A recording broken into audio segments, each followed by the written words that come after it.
What is going on? This is Cody, and you are tuned in to B-Boy 45, broadcasting from the Seacrest Studios here at Children's Hospital, Colorado. And it is a great Tuesday, and an even greater Tuesday, because we have another special edition of the latest news to keep you in the groove with Maya. Maya, who is our special guest today? Ben Lewis. Oh my gosh, Ben Lewis! Woo! I have a button that claps, but it sounds too fake, so I just had to cheer for you myself. That woo was more than enough. Okay, good. Well, as the title says, it's Maya's latest news to keep you in the groove, so I'm going to pass it off to her. Take it away, girl. Okay. So first of all, just thank you so much for calling in. I am so excited to be talking to you. Thank you, Maya. I'm beyond honored. I mean, I was looking at some of your other videos yesterday, and you've certainly had an illustrious group of guests, and I honestly don't feel worthy to be in their company or in yours, but I'm very grateful. So my first question for you is, who or what inspired you to start acting? To start acting, I'm not sure that there was a specific person or event that inspired me to start acting. I think like what I've realized over the years is that from a very young age, I think I really just loved storytelling. I think I loved, and for me, it started with like the Muppets and like Disney movies and stuff. Like that was the thing that I was like most, particularly Disney movies, I was like so passionate about like as a kid. And so I thought I wanted to be an animator because I was good at drawing, and I thought like, oh, that would be my way in to being a part of those movies, you know? But then when I got a little bit older, like still around probably like 12, I auditioned for a school play, and to my surprise, I got the lead role, and I did that play, and I realized how much I loved acting. And so then it kind of shifted for me. And it became about like that'll be my way in, you know what I mean? To movies and to theater and that world that like I loved so much. Oh, cool. Yeah. So you played the adult William Clayton in Arrow. Yeah. Which I am obsessed with that show. What was your favorite part about working on a superhero show and joining the Arrowverse? Well, to be honest with you, I wasn't I was aware of the show. I never actually watched it before I was on it. I had auditioned for it maybe once or twice for different parts that I didn't get. But I was excited. I was a big fan, though, of Greg Berlanti, who I was watching part of his interview that you did with him yesterday, which is so cool. I haven't even met him. I'm glad that you guys had the chance to chat with him. Thank you. But he's somebody, just as an out gay creator, creative sort of force. He's somebody who I've always really admired. And so I always knew that I would love to be a part of any show of his, you know? So I was excited about that when I got this audition. I didn't actually know that I was auditioning for the role of adult William, because when you audition for these shows, I don't know if you know this, but they give you fake audition sides. Like they write fake scenes for you because they don't want spoilers to get out about the characters. And so they didn't want to spoil, in this case, they didn't want to spoil the fact that they were going to do flash forward, so you would see William as an adult. So when I got the audition for it, it was just these pages. It was like a made up character name. And so I didn't really know what I was getting myself into until I got the part and they told me who I was going to be. But of course, because I didn't watch the show, I had a lot of catching up to do. I didn't know really who William was or what that meant or anything. So I had to do a bit of a crash course. Before I even understood really what the character was. But once I did, I saw obviously like what an awesome show it is, or was, I should say, and I was really excited. Cool.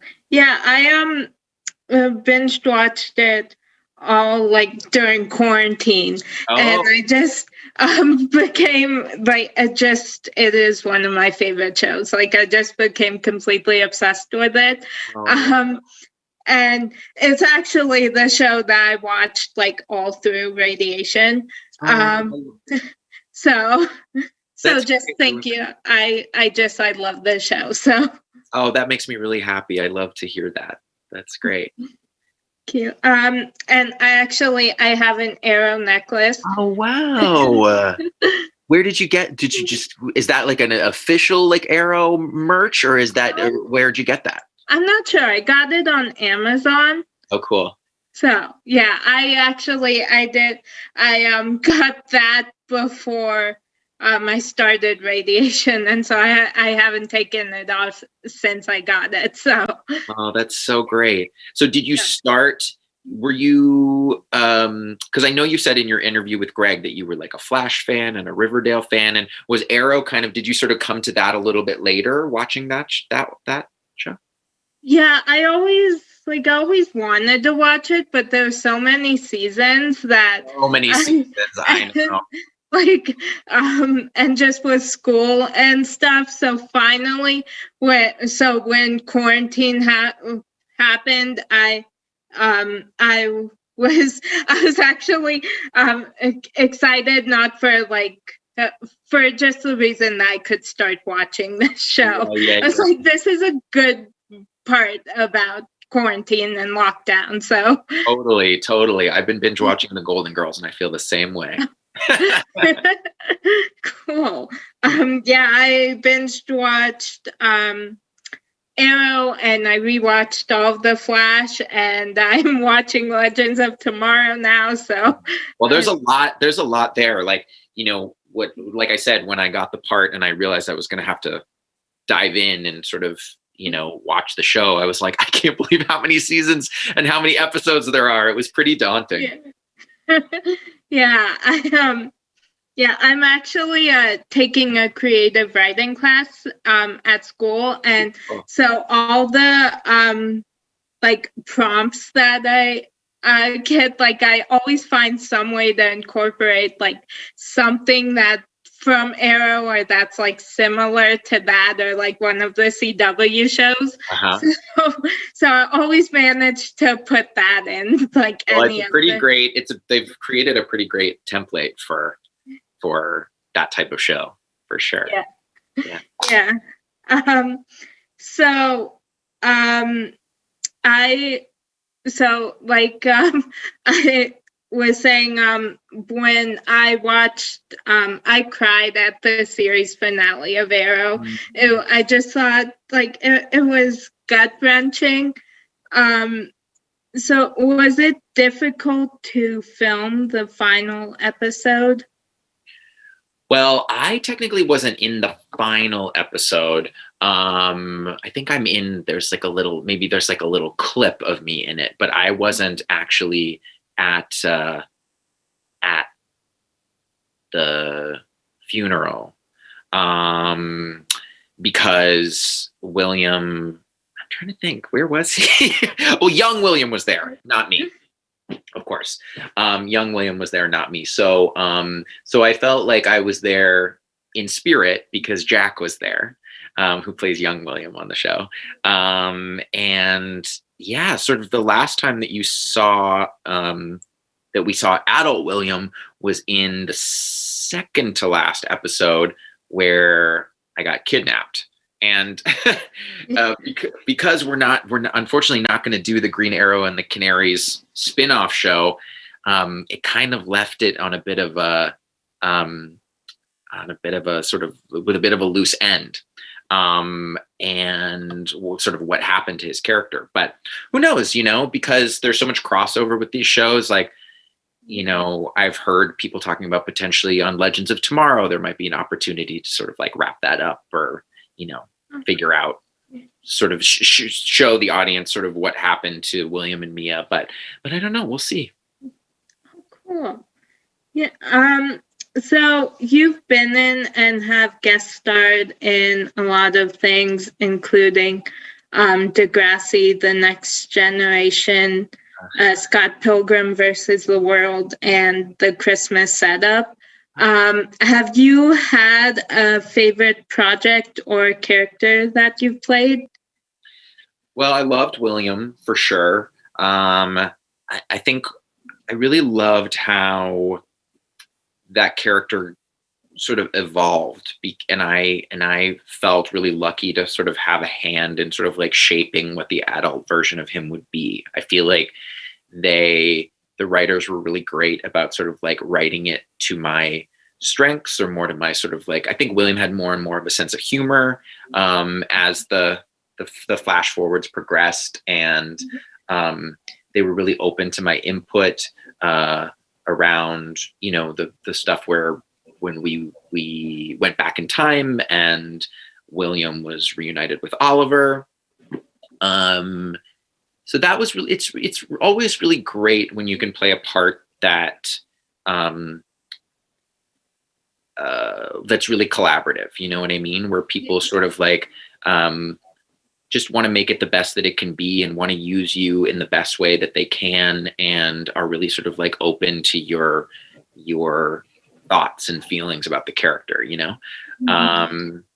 And also the Christmas Setup was really fun because that was a Lifetime holiday, the Christmas movie that I got to star in with my real life husband.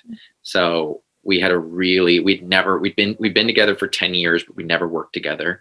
So that was a really great experience. And also Fran Drescher, who, I don't know if you know who that is, but she played the nanny. She's someone who I grew up watching and loving, played my mother in the movie, and she was so funny. So that was like a real, that was sort of a dream come true, to work with my husband and work with Fran. Oh, cool. Yeah. So do you have any upcoming projects? Do I have any upcoming projects? I have two. There are two films that I have written that I'm hoping to direct. So those are definitely coming up at some point. I don't know exactly when. This takes a lot. You know, a lot has to come together for a movie to get made. But yeah, I'm pretty excited about both of those, because I've been wanting to. I've made short films before, and I made a music video, but I've never made like a full length feature. And like I said, like from the time I was a little kid, I just like loved movies and wanted to be a part of making them. So this just feels like the next sort of step in doing that. Oh, cool. So is there a show that you're currently binge watching? Oh, well, I mentioned The Golden Girls, didn't I? Which is one I've already seen all of it. Have you ever seen it before? Yeah. I have. Okay. Yeah. I know you're a little young, but it's so I like loved that show when I was a kid, and so I've been rewatching that, and it's just it's so funny and so comforting. What else have I been I'm not binging it yet, because I want to sort of, there's only 10 more episodes, and I really want to sort of savor them. You know, I don't want to blow all of them in one sitting and then not be able to watch it. But there's a show on HBO Max called The Great Pottery Throwdown. Have you heard of it? I haven't. Okay. So it's basically like it's like a British Bake Off type show, but it's about pottery, and they're all like making pots. And there's just like, I know it doesn't sound that exciting, but if you love pottery, which actually like my husband and I really love like pottery and ceramics and stuff, like, we're obsessed with it. There were already 3 seasons, then we sort of binged those, and then we had to wait for the 4th season, and the 4th season's finally out. So we're watching it, but we're trying to sort of like you know, hold back and just do 1 episode a night. Oh, cool. I've been, like I said, I've been starting to watch Legends of Tomorrow. Oh yeah. And then my family and I are watching, there's a Netflix show called The Regulars. Oh, I've heard which that. Yeah. Yeah, that one we have been watching slowly because it's creepy. So, like, I don't want to watch it at night. Oh, So we're watching it very slowly because, like, my sister has school, and then by the time she comes home and like she's done with homework, then it's dark out. I'm like, no, I'm not watching this when it's dark out. So. Oh yeah. That's good. That's very smart. What do you have? Do you mind if I ask? What do you have in the background? What's behind you? I mean, I obviously the balloons, which I love, but what's the? That's a bookcase with just a bunch of my mom got me a Broadway sign for. Oh, I love my birthday because I love Broadway. So. Me too. Yeah. Me too. Do you still have Ariana Grande somewhere in there? Because I noticed she would pop up in a lot of your other videos. Yeah, I do. She's behind the bookcase right now since we have the balloons there. Okay, so. Got it. Yeah, so we put her behind the bookcase. I'll tell her I say hi. I will. Yeah, and I have, like, on Amazon, I bought a Stephen Amell autograph and a Grant Gustin autograph. So I have them laid over there. So. Oh my gosh, I love that. Yeah, I'm just slightly obsessed. So.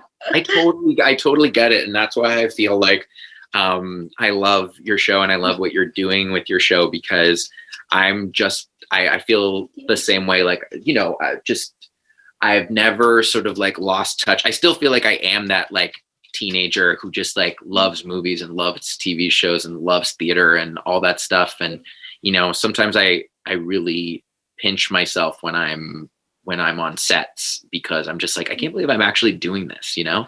And for someone like you who loves, you know, all that pop culture as much as you do, to be able to be like doing this show and meeting all these incredible people, like it's just so cool to see you sort of like immersing yourself in like the thing that you love. Oh, thank you. You're welcome.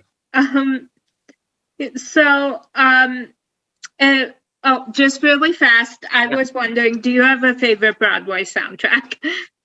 Oh my God. Like favorite ever? You know what we listened to a lot was is the Color Purple soundtrack with we saw it a couple of years ago when Cynthia Erivo was doing it on Broadway, and it was the most incredible performance I've ever seen in my life. Like I've never been like cried so hard where I was like I couldn't breathe. She was so amazing. I don't know if you haven't seen the show, I assume, right? Right. But it's so good, and they're going to make a movie out of it, and I think Cynthia Erivo is going to do the movie, so you'll be able to see it in some capacity. And you'll be able to see her do it, I think, in some capacity. I'm not 100% sure she's going to do it, but I feel like she has to do it because it was such an unbelievable performance. Yeah. Oh, cool. Yeah. So if you could have any song playing to announce your entrance into a room, what song would it be? Oh, okay. I was sort of thinking about this because I feel like maybe you asked Maya Rudolph this question or something. I think maybe. So I was like, ooh, that's a good question. And I want to think about what it would be for me. And the thing that sort of came to mind is when I graduated from theater school, we had to sort of, it was really cool. We got to pick, like when we went on stage to get our diplomas, we got to pick a song that would like, so I actually got to choose like a song to like make a big entrance to. And because, you know, I'd been in school for 3 years and it was all sort of leading up to this big moment, this big graduation moment. I picked that. Do you know the Gwen Stefani song, What You Waiting For? I think so. Again, how old are you again? 18. Oh, okay. So you were I'm trying to think when that song came out. You were probably like 3 when that song came out. So, but it's such a good one, and it has an incredible music video that you should check out. And so that was my song, and it just like, it has this like really cool sort of like build up, and it just sort of like explodes. And like when I got on stage to get my diploma, it just like really sort of like took me over, and I was like jumping up and down. I was just like, I just sort of went crazy for like a minute. And I think it's because of the song, because it's such a good like hype up song. Oh, cool. What was it called? What You Waiting For? Okay. Thank you. I'm writing it down so I can look. Okay, good. I feel like I'm giving you a lot of stuff to Yeah. check out. Thank you. Welcome. You're welcome. So, is there something that people say that always makes you roll your eyes? Oof, God, so many things. I mean, I think I have a problem with, I can be a little bit shady. I don't try to be, it just sort of, I have no poker face. And so that's really the problem. You know what I mean? So if somebody is like getting on my nerves, I don't realize how obvious I'm making it, but my husband will always sort of point it out to me. He's like, you need to get it in check. Something specific that people say that makes me roll my eyes. I mean, it's tough. There's like so much, like idiot, just like prejudice out there. You know what I mean? Like that's sort of more serious. It's not, it's, I wouldn't say it makes me roll my eye. I mean, it makes me roll my eyes, but it also is like really disheartening, you know, like when people sort of, discriminate against people for whatever reason, for, you know, whether it's their sexuality or their gender identity or, you know, race or whatever it is. I have no tolerance for that. But I don't know. I wish I had a more fun answer, but So if you could choose someone to narrate your life, who would it be and why? Ooh, that's a really good question.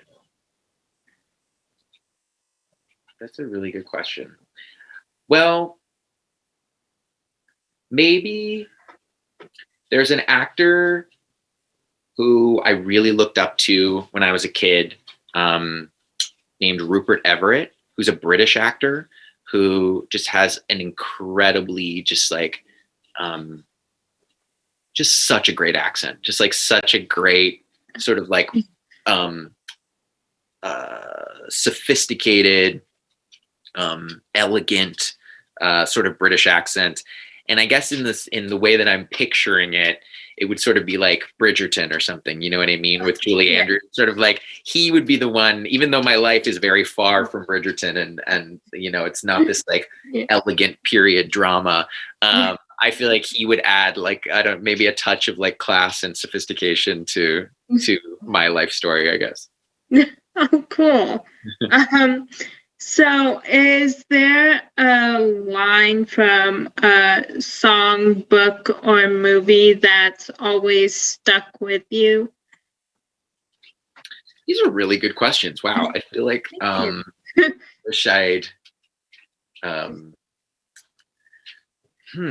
some time to think about that. Book. Ooh, I don't know. I mean, I'm sure there are, but I feel like, I mean, there's so many movies and things that like, you know, I could probably quote backwards and forwards. Like, I feel like that, you know, I was the type of kid who would just like, you know, watch my favorite movies like over and over and over again. And like, you know, I probably know the entire script, and yet I can't think of a single thing. I'm so sorry. Okay. I'm the same way. Just my favorite movie is on like all the time. So yeah. Do you have one specific favorite movie, or do you have multiples? I have a couple, but there's like, yeah, I have a couple, but my, like the main one is Shazam. Oh, wait, Shazam. Who is in Shazam again? Who's the genie? Zachary Levi. Oh, yes. Oh, never mind. He's not a genie. What am I talking about? He's like a superhero, right? Yeah. Right. What am I thinking of? I feel like there was like a movie called Kazam where like Shaquille O'Neal played a genie, and that's what I was thinking. Again, that shows the generational divide between the two of us. Yeah. Yeah. So I just have 2 more questions for you. Sure. I hope I have answers for these ones, not like the last one. Is there something that you do to cheer yourself up when you're having a bad day? Yes, definitely. I mean, I've besides watching The Golden Girls, which really helps, just my dog is who is actually up now and walking around. It's probably the most, I think, consistent source of just like joy and calm, I think, in my life and in my husband's life as well. We talk about that all the time, that like one of the real sort of silver linings of the pandemic has been how much we've been home with him, our dog. Yeah. Because he's older, he's almost like 17. So, the time is like so valuable. And the fact that we get to sort of wake up with him every day and, take him on all of his walks and give him all his meals and just like spend that time is sort of, I think, just like really the best thing for like my soul. Cool. Yeah, we got a dog at the we had to put our dog down at the beginning of this year, and we so we adopted a dog a couple months ago, just when lots of stuff started happening, and we were like, we need a dog. Yeah. And she is just the best. Like, before the interview, I was downstairs, just like she climbed into my lap and we were just snuggling. I was like, I don't want to leave this place. I totally get it. It's the hardest thing. It's my favorite time of the day is, I mean, one of the benefits of him being an older dog now is he sleeps in really late. Like when he was younger, he'd want us to get up and like walk him by like, 7:30 a.m. or 8 a.m. or something. But now he'll literally outsleep both of us. Like he's like a teenager. And so that's like my favorite time, is because we usually wake up at least an hour before him. And so we can just sort of like lie there and he's so calm and sleeping and we just sort of watch him sleep. But it's just like such a great way to start the day. Yeah. Cool. So my last question for you is, who do you consider to be a real life superhero and why? Well, I have to say that yesterday we went to get our first vaccine. We got our first doses yesterday, and it was I don't know what I was expecting at the vaccination site. I think I thought it would be a lot more like grim and scary in some way, but like everybody was everyone working there, especially the nurses who were giving the shots, were so nice and in such a good mood. And I think you really got the sense that they were really happy and everyone was really excited that we were, that there are these vaccines now, and that people's lives are going to be saved. And so that was really great. And it was infectious, you know what I mean? Like we immediately sort of like, I think we were a little bit nervous going in, but we left feeling so happy. And I think that's really, they're really superheroes, like all the sort of, medical, everyone is sort of in the medical field right now. If you can, make people feel hopeful and a little less afraid when they leave your doctor's office or, your vaccination site or whatever, then you've really done something amazing.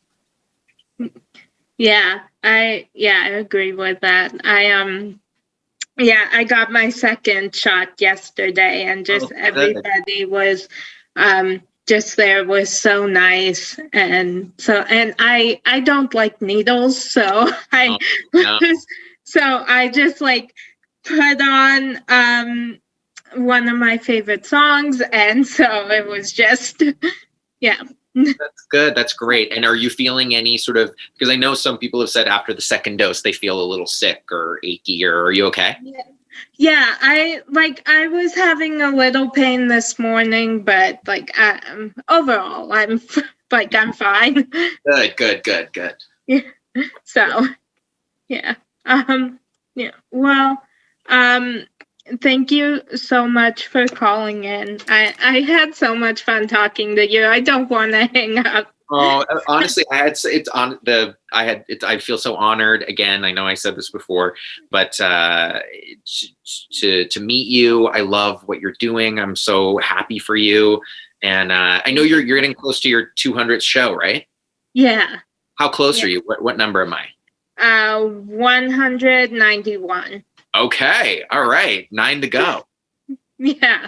Do you have the next 9 lined up, or how close are you to, or do you have any idea who's going to be this 200? You don't have to tell me, no spoilers. I don't. I have 2 people that I'm hoping that 2 people in mind that I'm these 2 maybe. So yeah. Well, congratulations on all of it. I think the show is awesome, and I'm so happy to be on it. Thank you. Ben, thanks for spending so much time with us here at Children's Hospital Colorado. We really appreciate it. Thank you for having me. Bye, guys. Thank you. Bye. Bye.